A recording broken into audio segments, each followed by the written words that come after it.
వైసీపీలో ఉన్న నాయకులందరూ కూడా నాగలోకం పోతారండి. ఇక్కడ ఎవడ ఉండడం. వంశీ గారండి, వల్లభనేని వంశీ గారు అంతా టీం అందరూ పోతారు, ఎవడ ఉండడు. సార్ ఇప్పుడు యాక్చువల్గా అంటే మీరు చాలాసార్లు ఒక మాట అన్నారు, టీడీపీ నాయకులు వాళ్ళందరూ ప్రతీకార రాజకీయాలు చేస్తున్నారు వైసీపీ నాయకులని, అంటే మీ మీద కొంత దాడులు చేస్తున్నారని ఇట్లాగని రకరకాల ఆరోపించారు. అంటే అందులో నిజాలు సరే బయట జనానికి అంటే ఓటు రూపంలో తెలుస్తాయి. అట్లాగే మీ గవర్నమెంట్ ఒకవేళ వస్తే మీరేమైనా ప్రతీకారమైన చర్యలు తీసుకునే అవకాశం ఏమైనా ఉందా వాళ్ళ మీద? ప్రతీకార చర్యలు తీసుకోవడానికి రౌడీలం కాదు కదా మేము. చట్టరీత్యా చట్టాన్ని డీవియేట్ చేసి నువ్వు తప్పు ఏమైనా చేసినా ఆఫీస్ రావనంటే రాజకీయ నాయకుడైనా కేసుని రీఓపెన్ చేసి అవతల వ్యక్తి ఏదైతే న్యాయం జరగకుండా నష్టపోయాడో అతను న్యాయం జరిగేలాగా ప్రభుత్వం ముందుకెళ్తుంది. అంతే, చట్టానికి లోబడి ఉంటుంది ఏదన్నా.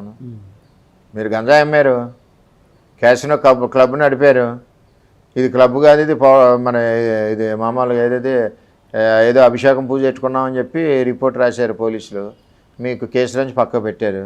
అది క్లబ్బు, అది నడిపింది, ఎవిడెన్స్, సీసీ ఫుటేజ్ అన్నీ ఉన్నాయి, అయినా మీరు న్యాయం చేయలేదు. మేము న్యాయం చేస్తాం. ఇప్పుడు మీరు గంజాయి అమ్ముతున్నారు, లేదు శివుడి విభూది అన్నారు, అది ఈ బూద గంజాయి అన్నది ఇప్పుడు తేలుతారు. అంటే రెడ్ బుక్ ఉంది కదా, రెడ్ బుక్లోనే చట్ట ప్రకారం చేస్తారు. అదే కూడా చట్ట ప్రకారం సార్. చట్ట ప్రకారం. ఇప్పుడు జగన్మోహన్ రెడ్డి గారిలో మంచి విషయాలు ఏమైనా చెప్పాలంటే ఏం చెప్తారు సార్? మీకు నచ్చిన విషయాలు ఏమైనా ఉన్నాయా? మంచి విషయాలు మీకు నచ్చింది? జగన్మోహన్ రెడ్డి గారి నాకు మంచి విషయాలు ఏమున్నాయి? 50 కేసులు తెచ్చుకోవాలా మంచి నచ్చాలంటే. ఆయన రోల్ మోడల్ ఎవరికైతే కాదు, నాకు చంద్రబాబు నాయుడు రోల్ మోడల్ అంతే. తెలుగుదేశం పార్టీ చంద్రబాబు నాయుడు గారు అంటే నాకు, ఆయన దగ్గర పనిచేయడం నాకు గర్వం. ఈ కొద్ది కాలంలో పవన్ కళ్యాణ్ గారి దగ్గర కూడా గర్వంగానే ఉంది, చాలా లవ్లీగా ఉంది, ఫ్రెండ్లీగా ఉంది. ఈ మధ్య ఎలక్షన్ తర్వాత మాట్లాడుకున్నారు సార్ మీరు పవన్ కళ్యాణ్ గారు? లేదు, తర్వాత కలవలేదు.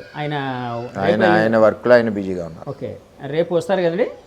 రారు, నా ఉద్దేశంలో రారు. ఆయన హెడ్ ఆఫీస్లో ఉండాలి కదా, రాష్ట్ర పార్టీ ప్రెసిడెంట్ అయినప్పుడు. సార్ ఇప్పుడు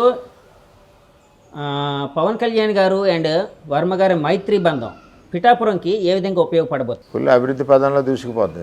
అంటే ఎలా ఊహించవచ్చు పిఠాపురాన్ని? రాష్ట్రంలో రోల్ మోడల్గా ఊహించవచ్చు. అంటే ఇందాకలా టెంపుల్ టూరిజం అన్నారు, అది కాకుండా ఇంకేమైనా అంటే ఇక్కడ చాలా ఉంటాయి. అప్పుడు ఏమన్నా అంటే దాన్ని స్టడీ చేసి ఏ విధంగా, ఇప్పుడు ఆల్రెడీ SEZ ఉంది, SEZలో ఇండస్ట్రీస్ తెస్తారు, అన్ఎంప్లాయ్మెంట్ యూత్కి అందరికీ ఎంప్లాయ్మెంట్ కల్పించడం, ఇవన్నీ ఉంటాయి. నాకు తెలిసి ఇక్కడ అంటే నేను కొంతమంది యూత్తో మాట్లాడినప్పుడు, ఎలక్షన్ ముందు మాట్లాడినప్పుడు చాలామంది యువత ఒక క్వశ్చన్ అయితే రైజ్ చేశారండి.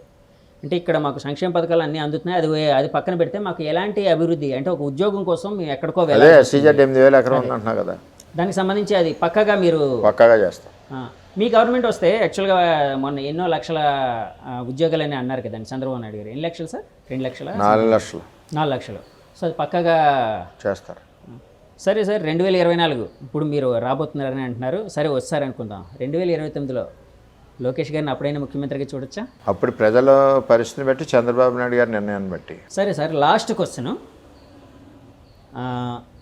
కూటమి ప్రభుత్వం ఏర్పడితే పవన్ కళ్యాణ్ గారు ఎలాంటి రోల్లో ఉంటే బాగుంటుందని ఒక స్నేహితుడిగా, అంటే ఈ స్నేహబంధం ఈ మధ్య ఏర్పడింది కాబట్టి అడుగుతున్నాను, మీరు భావిస్తున్నారు, లేకపోతే టీడీపీ నాయకుడిగా మీరు భావిస్తున్నారు? ఆయన ఇష్టం వచ్చిన రోల్లో ఎలాగున్నా మేము అభినందిస్తాం. అంటే కాదు సార్, పలానా అయితే బాగుంటుంది కూటమి అన్నది అందులో ఆయన భాగస్వామి. ఆయన నచ్చిన రోలు చంద్రబాబు నాయుడు గారు ఇద్దరు నిర్ణయించుకుని ఎలా ఉంటే అలాగా, దాన్ని మేము అందరం యాక్సెప్ట్ చేస్తాం. చంద్రబాబు గారు పవన్ కళ్యాణ్ గారి మధ్య ఆ అండర్స్టాండింగ్ని అంటే మీరు దగ్గర నుంచి చూసారు కదండి, ఎలా అనిపించింది సార్? అంటే ఇద్దరు నీతికి నిజాయితీకి మారిపోయారు. ఇద్దరు పేదవాళ్ళకి అభివృద్ధి చేయాలని ఆలోచన ఉన్న వ్యక్తులు ఇద్దరు, ఈ పరిపాలన పారదోళాలను ఆలోచించే వ్యక్తులు ఇద్దరు. అందుచేత మైండ్ ఇద్దరిదే ఒకే విధంగా ఉంది కాబట్టి కరెక్ట్గా కలిసింది. ఇది ఒక 20 ఏళ్ళ బంధం ఉంటుంది, అందులో తేడా లేదు. సార్ మంత్రి కాబోతున్నారట మీరు? బయట జనాలు అంటే మీ అభిమానులు కానీ జనాలు కానీ అనుకుంటూ ఉన్నారు, అంటే ఎమ్మెల్సీ అయిన తర్వాత వర్మ గారు మంత్రిగా కూడా ఉండబోతున్నారు. నేను ఇందాకనే చెప్పాను మీకు, ఇద్దరు అధ్యక్షులు చంద్రబాబు నాయుడు గారు, పవన్ కళ్యాణ్ గారు. వర్మ గారి యొక్క సేవలు కానీ, వర్మ గారి యొక్క అవసరం కానీ, వర్మ గారి యొక్క పని కానీ ఎక్కడ అవసరం వాళ్ళు నిర్ణయిస్తారు, అక్కడ సంతోషంగా పనిచేస్తారు. అంటే ఒకవేళ చంద్రబాబు గారు, పవన్ కళ్యాణ్ గారు మిమ్మల్ని పిలిచి మీకు నచ్చిన పోర్ట్ఫోలియో మీరు తీసుకోండి అని అంటే ఏది ఎంచుకుంటారు? నేను ఇప్పుడు చెప్తున్నాను, నా అవసరం ఇద్దరు అధ్యక్షులకి నేను ఎక్కడ ఉపయోగపడతాను అనే ఆలోచన వాళ్ళిద్దరికీ ఎలా కలిగితే ఆ కలిగిన ఆలోచన ప్రకారం ఉంటాను.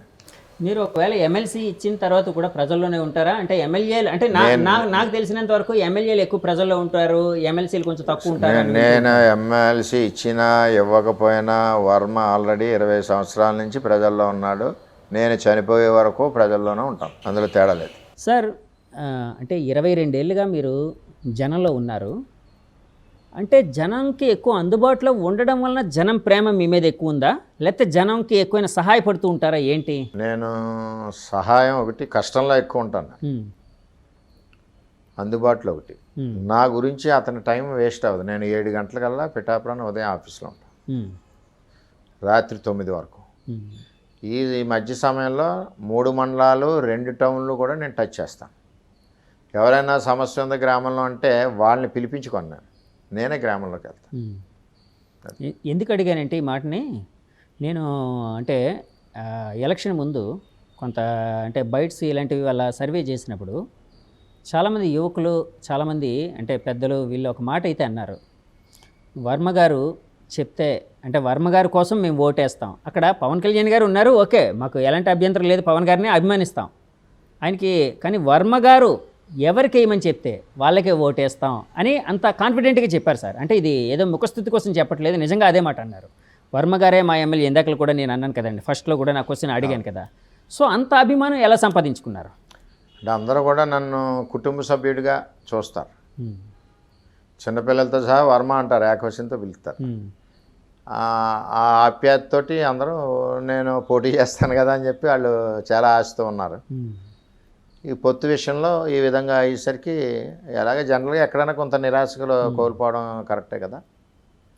దాంతో మనం ఏం చేసామంటే ఈ విధంగా జరిగిన వాస్తవం చంద్రబాబు నాయుడు గారి దగ్గర మాట్లాడింది ప్రతి ఒక్క బీసీల ఏరియాలో అన్ని వర్గాల్లోనే, నాకు ఒక వర్గంలో కాదు అన్ని వర్గాల్లోనే నా కుటుంబం అందరికీ ఎక్స్ప్లెయిన్ చేసి ఈ పరిస్థితిలో మనం పవన్ కళ్యాణ్ గారు 144 సీట్లు మోస్తున్నారు, మనం 21 మోస్తున్నాం, అందులో పిఠాపురం. మనం ఎట్టి పరిస్థితుల్లోనే మన ఓటు కళ్యాణ్ గారికి వేయాలి, ట్రాన్స్ఫర్ చేయాలని చెప్పి ఎక్స్ప్లెయిన్ చేశాం. ఆ ఎక్స్ప్లెయిన్ చేస్తూ ఇంకోలాగా కూడా నేను చెప్పడం జరిగింది. 2014లో నా గుర్తు ఏంటి?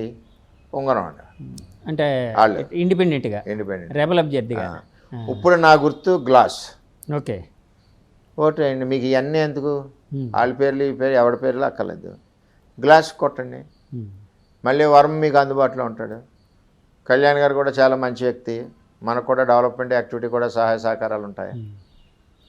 చంద్రబాబు నాయుడు గారు ముఖ్యమంత్రి అవుతాడు, మనం గ్లాస్కు ఓటేస్తే అని ఈ విధంగా ఎడ్యుకేట్ చేసి, ఈ ఎడ్యుకేట్ చేయడంలో చాలా ప్రెజర్ బిల్డప్ అయింది, నాకు ఇబ్బంది కూడా కలిగింది. అయినా అనే వరకు వదలలేదండి. మీటింగ్ అరగంటల ఈ మీటింగ్ గంట అయినా ఉన్నాయి, 2 గంటలైనా ఉన్నాయి, 3 గంటలైనా ఉన్నాయి. ఆ విధంగా మనం ఓటు ట్రాన్స్ఫర్ని చేసుకుంటావచ్చు. సార్ చంద్రబాబు గారి దగ్గర నుంచి మీకు ఎమ్మెల్సీ హామీ అనేది మాట అయితే మీకు వచ్చింది, అంటే ఒక హామీ వచ్చింది. అట్లాగే పవన్ కళ్యాణ్ గారి దగ్గర నుంచి ఏమైనా హామీ ఏమైనా వచ్చిందా? ఆయన కూడా చాలా నీతి నిజాయితీ వాస్తవాన్ని ఒప్పుకునే మనిషి అండి, ముక్కుసూటిగా మాట్లాడే మనిషి. ఆయన సపోర్ట్ ఎప్పుడు నాకు ఉంటుంది, అందులో తేడా లేదు. చాలా మీటింగ్లో చెప్పారు ఆయన. అంచేత అంటే మనం కూడా నిష్కల్మషంగా నిస్వార్థంగా కసితో అత్యధిక మెజారిటీ రావడానికి నేను, నా భార్య, నా కొడుకు అందరం కలిసి పనిచేస్తాం, నా తెలుగుదేశం పార్టీ కుటుంబం. ఎవడు ఎన్ని కుక్కలు మురిగినా మాకు సంబంధం లేదు. కానీ మీరు ఇందాక ఏదో ప్రశ్న వేశారు వైసీపీ వాళ్ళు అన్నారని, నేను పట్టించుకోను, నా మనస్సాక్షి ఎలా ఉందో అలాగే వెళ్తాను, అది ఆయనకి తెలుసు.